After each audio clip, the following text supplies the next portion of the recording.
नमस्कार, मैं श्यामगिरी। आप देख रहे हैं TBT of the India. TBT of the India में आप सभी दर्शकों का स्वागत है। बंगाल के अंदर ममता बनर्जी के सामने बहुत बड़ी चुनौती आकर के खड़ी हो गई है। ममता बनर्जी के साथ क्या होगा यह तो वक्त बताएगा, लेकिन ममता बनर्जी हैं बड़ी संकट में, और इस संकट के दौर से अगर ममता बनर्जी बंगाल में निकल जाती हैं, इस दौर को, संकट के दौर को पार कर लेती हैं, तो फिर ममता बनर्जी भारतीय जनता पार्टी के लिए बंगाल में एक चुनौती बन सकती है। बाकी जगहों की नहीं, बंगाल सरकार के लिए, जो भाजपा की सरकार बनी है शुभेंदु अधिकारी के नेतृत्व में, उसके लिए संकट बन सकती है। लेकिन भाजपा ममता को इतना कमजोर करना चाहती है कि ममता शांत हो जाए, अगले चुनाव तक उनकी सक्रियता और आक्रामकता और उनकी ताकत को खत्म कर दिया जाए, ताकि ममता बनर्जी चुनाव में चुनौती न बने।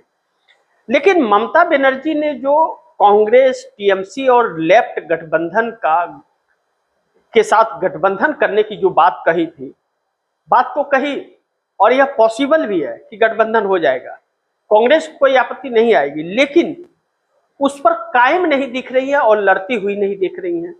कहीं न कहीं ममता बनर्जी सुप्रीम कोर्ट पर आधारित हो गई है। सुप्रीम कोर्ट के अंदर ममता बनर्जी ने 31 सीटों का डाटा दिया है कि उन सीटों पर धांधलेबाजी हुई है। पिछले कार्यक्रम में मैंने आप दर्शकों को यह बताया था कि सुप्रीम कोर्ट ने अपने जजमेंट में यह कहा था एसआईआर के तहत कि अगर प्रत्याशी को चुनाव हारने वाला का जो डाटा होगा, वोटों की संख्या होगी, और एसआईआर में काटे गए वोटों की संख्या उस हार की संख्या से ज्यादा होगा, तो हम इस पर अलग तरह से सुनवाई करेंगे। और सेम यही परिस्थिति हुई है 31 सीटों पर, जो सुप्रीम कोर्ट के जजमेंट के तहत ही उस पर चुनाव रद्द करने के प्रक्रिया को आगे बढ़ाता है। ऐसे में सीजीआई सूर्यकांत की बेंच इस पर फैसला देगी, क्योंकि वह टिप्पणी कुछ और करते हैं और फैसला कुछ और देते हैं, इसलिए भरोसा नहीं कर सकते। तो क्या फैसला होगा यह देखना। लेकिन ममता बनर्जी को एक आक्रामक रवैया अपनाते हुए, जो जानकारों का, विशेषज्ञ, राजनीतिक विशेषज्ञों का कहना है कि सड़क पर उतर जाना चाहिए। अब इस वक्त मोदी सरकार जिस तरह से काम कर रही है और जो संकट देश में आने वाला है, अगर सड़कों पर नहीं उतरे, जनता को साथ नहीं लिए, तो फिर पार्टी का जनाधार खत्म हो जाएगा। लेकिन जनाधार बचाने के लिए सड़क पर आना, यह बिल्कुल नहीं। बंगाल की जनता और देश की जनता के लिए सड़क पर आपको आना पड़ेगा। आपको यह दिखना पड़ेगा सड़क पर कि आप आम जनता के लिए आप राजनीति कर रहे हो और आम जनता के हितों के लिए आप काम कर रहे हो, तो फिर आपके साथ जनता सड़क पर उतरेगी। और जब जनता आपके साथ जुड़ेगी, तो पश्चिम बंगाल के अंदर भारतीय जनता पार्टी की सरकार भी आपसे डरेगी, चुनौती आप होंगे, न्यायपालिका को भी संज्ञान लेना पड़ेगा और सरकार को भी नरमी बरतनी पड़ेगी, तब इस देश को इंसाफ मिलेगा। लेकिन इसके दूसरे पहलू पर अगर जाएं, तो बिहार के अंदर, पश्चिम बंगाल के अंदर इसलिए और डर का माहौल है, और क्योंकि बिहार सरकार, जो सम्राट चौधरी सीएम बने हैं भारतीय जनता पार्टी के, उन्होंने एक नजीर पेश की है।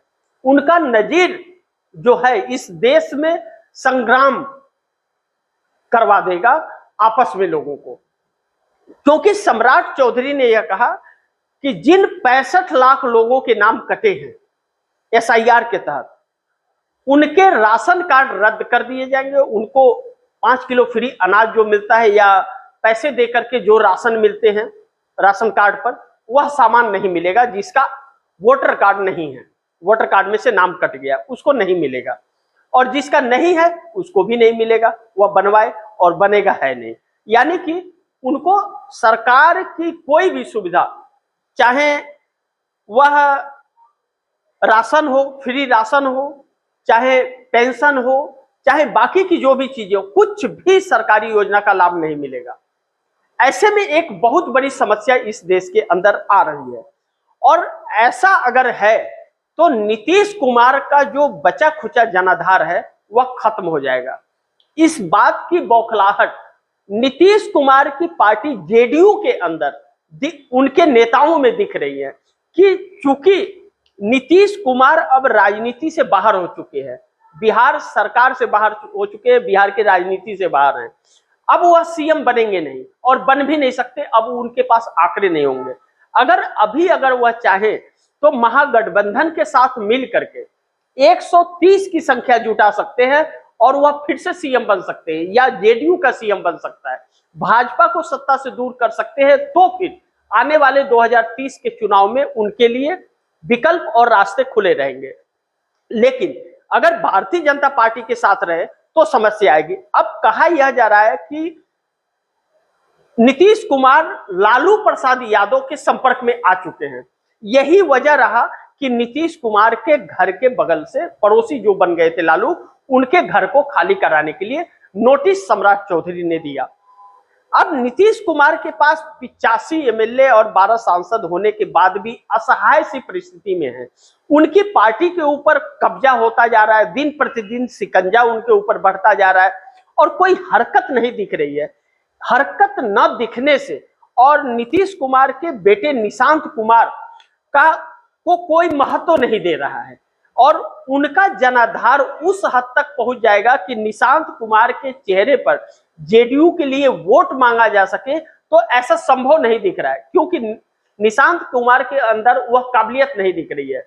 लेकिन एक बड़ी महत्वपूर्ण बिंदु यह है कि सम्राट चौधरी ने जो 65 लाख लोगों के नाम राशन कार्ड से हटाने की बात कही, जिनके वोटर कार्ड नहीं बने हैं, तो तकरीबन 34 लाख लोगों के राशन कार्ड बंद हो चुके हैं और बाकी 31 लाख लोगों के भी बंद होंगे आने वाले वक्त में।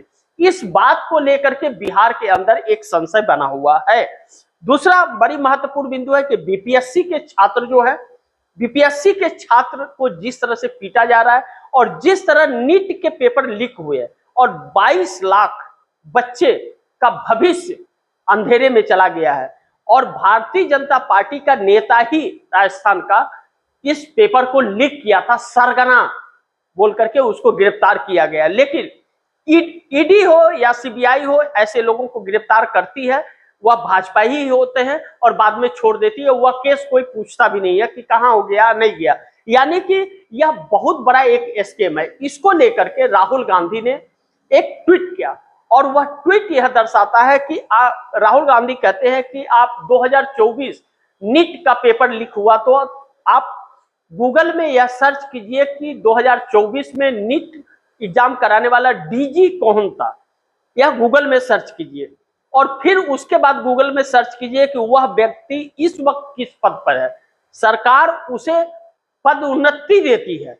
तो ऐसे में भारतीय जनता पार्टी के ऊपर ही यह आरोप लग रहा है और इसी के नेता भी पकड़े जाते, सेक्सुअल हरासमेंट हो या किसी के छेड़छाड़ का मामला हो, घोटाले का मामला हो, चाहे ऐसी हरकतें हो, सब में भाजपा ही पाए जाते हैं, लेकिन कार्रवाई कुछ नहीं होती। अब ऐसे में नीतीश कुमार के लिए समस्या बिहार के अंदर आने वाली है। आने वाले वक्त में जो 2030 का नीतीश कुमार सोच रहे थे कि जेडीयू अकेले चुनाव लड़के 200 लाएगी, तो वह संभव नहीं लग रहा है अगर भाजपा के साथ रहे। तो ऐसे में लालू प्रसाद यादव से संपर्क में कहा जा रहा है, पुष्टि तो इसकी नहीं कर सकता, लेकिन कहा जा रहा है कि गुप्त बैठकें हो रही हैं। उस वक्त से शुरू हुआ जब मंत्री और विधायक नीतीश कुमार के आवास पर जाकर के बैठक किए थे, तो लगातार यह बैठकें होती जा रही हैं और एक अलग विचार, अलग नंबर आंकड़ों का विधायकों की सूची तैयार की जा रही है कि नंबर अगर इकट्ठे हो जाए तो फिर इस सरकार को छोड़ दिया जाए। यानी कि सम्राट चौधरी की कुर्सी कभी भी जा सकती है। नीतीश कुमार की हरकतें यह बता रही है, यह तय है। लेकिन दूसरी तरफ इंडिया गठबंधन इस समय संकट में है। इंडिया गठबंधन के घटक दल इंडिया गठबंधन के तरफ से राहुल गांधी लगातार लड़ते हुए नजर आ रहे हैं, चाहे ममता बनर्जी हो, चाहे अखिलेश यादव हो, चाहे वह उद्धव ठाकरे हो, शरद पवार हो, हर कोई अपने अपने राज्य में चुप है। और राहुल गांधी जिस तरह से आक्रामक रवैया अपनाए हैं, सीबीआई के डायरेक्टर की नियुक्ति होनी थी, जिसमें कमेटी के अंदर 3 लोग होते हैं मुख्य रूप से, प्रधानमंत्री, लीडर ऑफ अपोजिशन और सुप्रीम कोर्ट के सीजीआई, 3 लोग। रात 11 बजे पहुंचे राहुल गांधी प्रधानमंत्री के आवास पर और वहां बैठक होना था। उस बैठक में सीबीआई के डायरेक्टर को नियुक्ति होनी थी। 69 अफसरों की फाइल वहां रखी हुई थी, लेकिन वह राहुल गांधी को दी नहीं गई थी जांच करने के लिए। ऐसे में 1 घंटे के अंदर 69 अफसरों के रिकॉर्ड को चेक कर पाना और उसे टैली करना और रीचेक उसको कंफर्मेशन करना पॉसिबल नहीं है। ऐसे अधिकारियों के 70 तकरीबन है तो उनको 6 महीने का वक्त लगता है और प्रधानमंत्री मोदी ने मात्र कुछ मिनट पहले उनको दिया फाइनल करने के। ऐसे में राहुल गांधी नाराज हो गए, कहे कि ऐसे नहीं होता है। और सीजीआई भी, सूर्यकांत भी वहां बैठे हुए थे। राहुल गांधी ने कहा कि आपने विपक्ष को रबर स्टाम्प समझा है क्या? यह अच्छी बात नहीं है कि आप पक्षपात रवैया अपनाते हो और अपने स्वार्थ के लिए काम करते हो और दूसरे के ऊपर इस्तेमाल करते हो सीबीआई ईडी का। आपने पक्षपात रवैये से फाइनल कर चुके हैं आप कि सीबीआई का डायरेक्टर किसे बनाना है। हम लोगों को बुला करके बैठक में और बेवकूफ बनाते हो और आप निकल पड़ते हो। यह सारी चीजें नहीं चलेगी। आप रबर स्टाम्प समझना विपक्ष को बंद कीजिए। हम आपका इसका विरोध करते हैं और डिसेंट नोट राहुल गांधी ने लिख दिया। अब प्रधानमंत्री मोदी की थू-थू हो रही है। अब सोचिए क्यों चाहिए प्रधानमंत्री मोदी को उनके मनपसंद का सीजीआई चाहिए। और दूसरी चीज, न्यायपालिका का सीजीआई जो न्यूट्रल होना चाहिए, जिसके ऊपर हर किसी को भरोसा है, वह व्यक्ति ही सरकार से मिल जाए तो फिर इसमें देश का कैसे भला हो सकता है। और यहाँ सूर्यकांत के ऊपर जो सीजीआई है उनके ऊपर हजारों सवाल है जो बहुत निंदनीय है। जिस तरह से नीट के 22 लाख बच्चों का पेपर लीक के शिकार हुए हैं, सीजीआई ने स्वतः संज्ञान नहीं लिया है। जिस तरह से लाखों लोगों के नाम, करोड़ों लोगों के काटे गए हैं एसआईआर पर, सीजीआई ने संज्ञान नहीं लिया है। और अब सरकार क्या कर रही है? उनके राशन कार्ड बंद कर रही है, उनकी नागरिकता छीन रही है। अलग अलग तरीके से इस देश की जनता को परेशान किया जा रहा है। तो राहुल गांधी ने मुंह तोड़ जवाब दिया।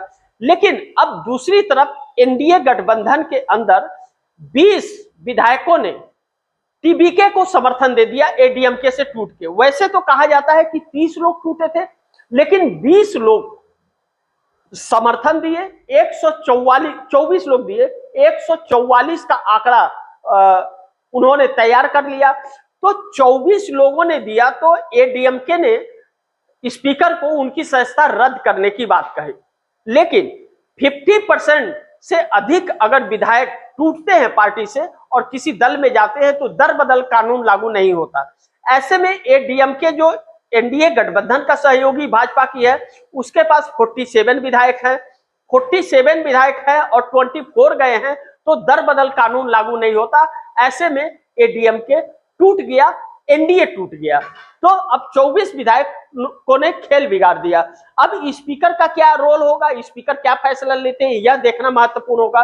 लेकिन इस वक्त तो वह बचते हुए नजर आ रहे हैं। दूसरी तरफ बड़ी महत्वपूर्ण है कि चंद्रबाबू नायडू आजकल बहुत खासे परेशान और उलझे हुए से नजर आ रहे हैं। चंद्रबाबू नायडू की समस्या यह है कि चंद्रबाबू नायडू नरेंद्र मोदी से के ऊपर अब भरोसा अपना नहीं जता पा रहे। इसलिए भी नहीं भरोसा जता पा रहा है कि नरेंद्र मोदी उस काबिल नहीं है। क्योंकि जिस तरह ममता बनर्जी के साथ या नीतीश कुमार के साथ या बाकी दलों के साथ या भाजपा कर रही है, चुनाव आयोग से सुप्रीम कोर्ट, चाहे ब्यूरोक्रेसी जिस तरह से इस सरकार के गोद में बैठ गई है, अब सहयोगी दल भी डरने लगे हैं। इसलिए चंद्रबाबू नायडू अब कुछ और ही अलग विचार विमर्श करने लगे हैं। पार्टी के अंदर एक भयावह सी परिस्थिति है। अपने भविष्य को लेकर के नेताओं के अंदर गलत फंस गए चंद्रबाबू नायडू मोदी के चक्कर में। चंद्रबाबू नायडू पहले भी एनडीए गठबंधन के हिस्सा थे, अटल बिहारी वाजपेयी, लाल कृष्ण आडवाणी के वक्त। लेकिन उस वक्त भाजपा अलग थी और आज की भाजपा जो है वह अलग है। आज की भाजपा विश्वास लायक नहीं है और यहीं पर चंद्रबाबू नायडू फंस गए। ऐसे में चंद्रबाबू नायडू कुछ अलग तरह के फैसले करते हुए नजर आ रहे हैं।